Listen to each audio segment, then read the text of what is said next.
هر غړی د افغانستان له ګوټ ګوټ څخه تازه او کره خبرونه وڅارئ.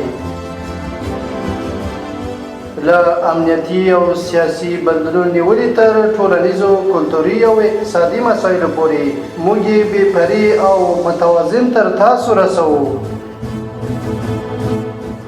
هر غړی له کندوز راډیو څخه.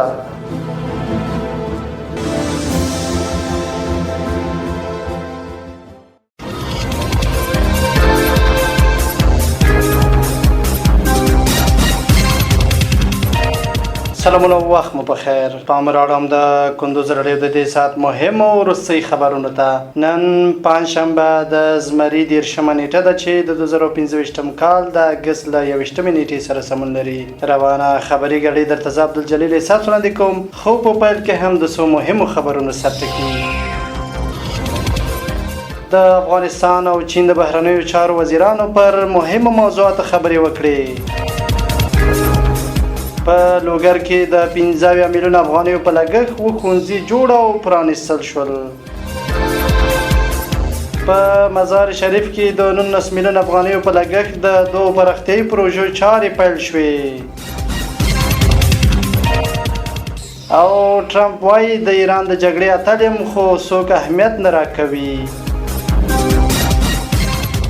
اوس هم بشپړ خبرونه. د افغانستان او چین د بهرنیو چارو وزیرانو پر مهمو موضوعاتو خبرې وکړې. د افغانستان د بهرنیو چارو وزیر مولوي امر خان متقي په کابل کې د چین له خپل سیال وانګایي سره د اقتصادي، سوداګریزو او ترانزیتي همکاریو د پراخولو په اړه خبرې کړې دي. مولوي متقي چین د افغانستان مهم سوداګریز شریک بللی او د ګډو کمیسیونونو د فعالیتونو غوښتنه کړې ده. بل ورته وانګایي د افغانستان د صادراتو د زیاتوالي، د قانونونو د استخراج د پایل او د یو کمربند یوې لارې سترې پروژې کې د افغانستان د ګډون ملاتړ څرګند کړی دی. په لوګر کې د 15 میلیون افغانیو په لګښت ښوونځي جوړ او پرانیستل شول. د لوګر په برکي برک، سرخ او خروار ولسوالۍ کې د شاوخوا 15 میلیون افغانیو په مالي لګښت ښوونځي جوړ او ګټې اخیستنې ته وسپارل شول. د لوګر د پوهنې ریاست مسؤلین وایي دغه ښوونځي د یوې مرستندوی موسسې په مرسته جوړ شوي دي. د پوهنې ریاست ویان شاپور عرب وایي د دغه ښوونځیو په جوړېدو سره شاوخوا 2000 زده کوونکو ته مناسب تعلیمي چاپیریال برابر شوی دی. د یادونې وړ ده چې تر دې وړاندې هم په لوګر کې د 1 میلیون افغانیو په لګښت د نورو ښوونځیو ودانۍ جوړې شوې وې.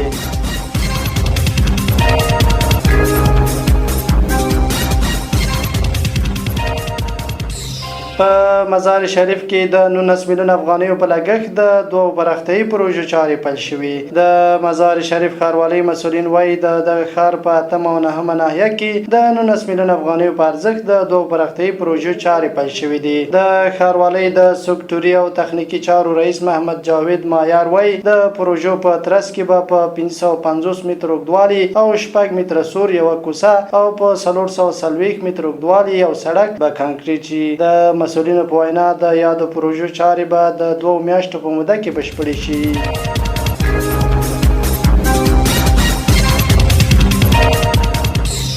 او روسي خبر ده چې ټرمپ وایي د ایران د جګړې اتل یم خو څوک اهمیت نه راکوي. د امریکا ولسمشر ډونالډ ټرمپ د اسرایلو د لومړي وزیر بنیامین نتانیاهو تعیین کړی او هغه د جګړې قهرمان بللی دی. ټرمپ په یو تازه راډیو مرکه کې ویلي فکر کوي دی هم د ایران د جګړې قهرمان دی خو هیڅوک اهمیت نه ورکوي. دغه څرګندونې په داسې حال کې شوي چې نړیوالې جزایي محکمې د غزې د جګړې له امله د نتانیاهو د نیولو حکم کړی دی.